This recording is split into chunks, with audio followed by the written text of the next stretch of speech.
Selamat berjumpa kembali dalam layanan audio Sahabat Seperjalanan. Hari ini adalah hari Senin 20 Januari 2025. Tema renungan saat teduh kita dengan judul yang pasti-pasti saja.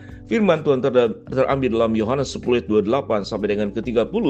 Dan aku memberikan hidup yang kekal kepada mereka, dan mereka pasti tidak akan binasa sampai selama-lamanya, dan seorang pun tidak akan merebut mereka dari tanganku. Bapakku yang memberikan mereka kepadaku lebih besar daripada siapapun, dan seorang pun tidak dapat merebut mereka dari tangan Bapa. Aku dan Bapa adalah satu. Mari kita berdoa. Bapa yang di dalam sorga, biarlah hidup kami di dalam menjalani segala sesuatu, kami sungguh berorientasi kepada yang pasti-pasti saja. Dalam nama Tuhan Yesus kami berdoa, amin. Shalom sahabat seperjalanan yang dikasihi Tuhan. Kalau di dalam dunia ini kita kelompokkan mana yang pasti dan mana yang tidak pasti, lalu kita pilah berapa persen yang pasti dan berapa persen yang tidak pasti. Mari kita belajar tentang sebuah ramalan cuaca. Ramalan cuaca adalah bagian yang dianggap sebagai sesuatu yang cukup pasti. Karena dengan teknologi seringkali kalau saya perjalanan keluar kota, naik motor, apalagi ke Jawa Tengah, itu adalah daerah yang cukup terjauh. Dan terjauh itu adalah sampai daerah perbatasan Jawa Timur, namanya Sragen. Dari Solo kemudian sekian jauh lagi ke sebelah timur. Maka yang pasti-pasti saja saya bergantung kepada yang namanya Google Map dan melihat ramalan cuaca. Dan rata-rata itu sesungguhnya benar-benar hampir pasti. Tatkala melihat Google Map, saya melihat bagian sini adalah hujan. Saya tunggu, kemudian melewatinya. Kemudian setelah lewat bagian tertentu di sana tidak hujan. Dan ternyata di jam yang ditentukan dalam Google Map, memang itu kemudian tidak hujan. Dalam hidup ini, kalau kita berbicara, adakah cinta yang pasti? Adakah kasih yang pasti? Maka yang tertinggi daripada cinta dalam dunia ini, kalau kita boleh sepakat dan setujui, dan kalau dikumpulkan persentase, adalah kasih ibu sepanjang masa. Sehingga hari ibu itu dirayakan lebih luar biasa. Tapi hari bapak, hari kakak, hari adik, atau hari mertua, atau hari yang lain, adakah? Tetapi kasih ibu, cinta ibu yang mendekati yang namanya itu cukup pasti, atau memiliki unsur pasti dengan persentase yang tinggi.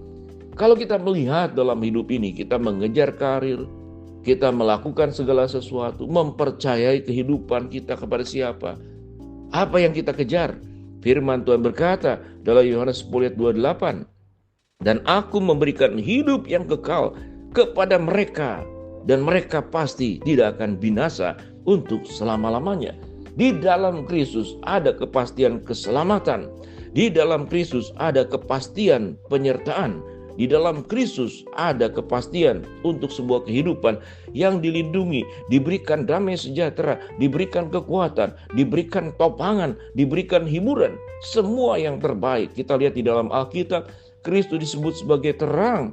Maka Yesus akan memberikan kepastian. Dalam gelap kita akan diterangi.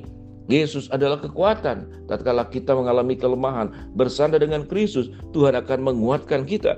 Yesus adalah jalan. Tatkala kita mungkin mengalami kesesatan, limbung, tidak tahu kemana arah jalan yang sebaiknya, maka Yesus adalah jalan. Yesus adalah roti kehidupan. Maka pada saat kita punya kebutuhan-kebutuhan jasmani, bukankah Allah di dalam Kristus Yesus itu memberikan, katakanlah, makanan? Yesus adalah air kehidupan. Maka di dalam Kristus ada kepastian. Engkau tatkala minum air yang kuberikan kepadamu, engkau tidak pernah akan haus lagi, tetapi akan terus mengalir sampai kepada kehidupan yang kekal. Ada banyak catatan yang lainnya. Kristus disebut juga sebagai Alfa dan Omega. Artinya Kristus ada dalam kekekalan. Kalau kita berbicara tentang persahabatan dengan manusia, sedekat-dekatnya dengan orang yang kita cintai, pada akhirnya kita akan meninggalkan atau kita ditinggalkan meninggal. Akan ada salah satu pihak yang meninggal terlebih dahulu. Dalam kasus tertentu bisa dua-duanya meninggal. Tapi umumnya meninggalnya itu adalah salah satu, kemudian yang satu ditinggalkan. Cinta punya keterbatasan. Tapi Kristus dalam hidup dan matinya, sebagai manusia, sebagai Allah, Dia akan menyertai kita. Sebagai pribadi yang pasti, Allah yang pasti yang memberkati kita. Firman Tuhan berkata, dan seorang pun tidak akan dapat merebut mereka dari tanganku. Kalau bagian ini tentang merebut dari tanganku, artinya iblis tidak bisa menyentuh kita. Firman Tuhan berkata, roh yang ada dalam diri kita, roh Kristus, roh Kudus, roh Allah Bapa, Allah Tritunggal, tatkala ada dalam diri kita, tidak ada seorang pun yang dapat menyentuh kehidupan kita. Maut tidak berkuasa lagi. Hai maut, di manakah sengatmu? Hai maut, di manakah kemampuanmu untuk bisa menghancurkan? Tidak ada. Dalam Kristus memberikan jawaban segala sesuatu yang terbaik. Firman Tuhan berkata ayat yang ke-29, Bapakku memberikan kepadaku lebih besar daripada siapapun, dan seorang pun tidak dapat merebut mereka dari tangan Bapa. Di sini kita berbicara tentang Allah Tritunggal. Ada Allah Bapa, ada Allah Anak. Dan ayat 30 dikatakan, aku dan Bapa adalah satu.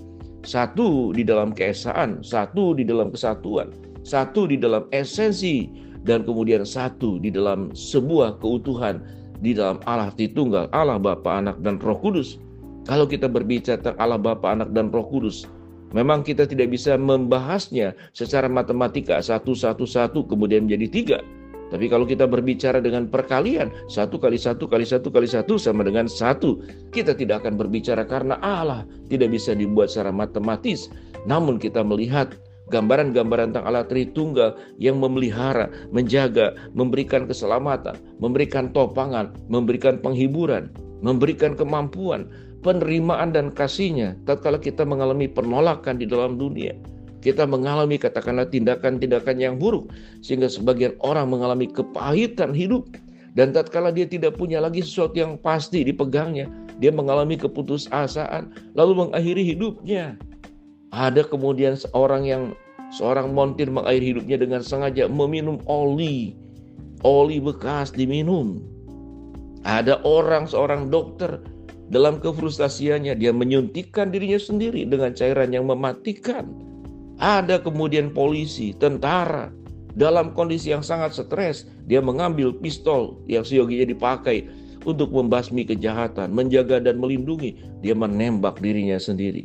Sangat menakutkan tatkala hidup di dalam tekanan dan stres. Dalam ketidakpastian, kita tidak punya kehidupan yang bergantung kepada satu pribadi tertentu. Kita bisa mengandalkan orang berkuasa, kita bisa mengandalkan uang, tetapi semuanya punya keterbatasan dan fana. Tetapi tatkala kita mengandalkan Kristus sebagai juru selamat dan Tuhan dalam hidup kita, Dia tidak hanya memberikan kehidupan kekal, tetapi Dia juga menjaga kehidupan kita, melindungi kita. Melewati laut Teberau bagi Israel, kita pun diberikan pimpinan pertolongan Tuhan.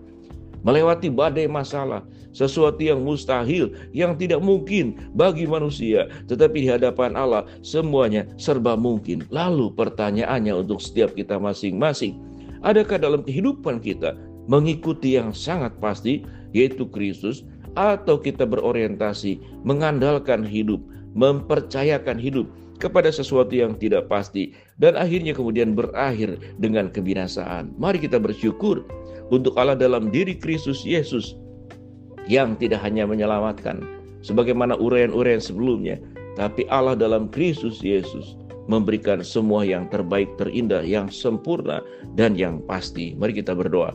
Bapa dalam surga, terima kasih buat kebenaran firman Allah yang kami pelajari hari ini. Kamu berdoa yang sakit Tuhan jamah sembuhkan, yang sedang menghadapi masalah Tuhan bukakan jalan, yang sedang berdoa mengharapkan sesuatu Tuhan kabulkan dengan cara dan waktunya Tuhan. Dalam nama Tuhan Yesus kami berdoa. Amin.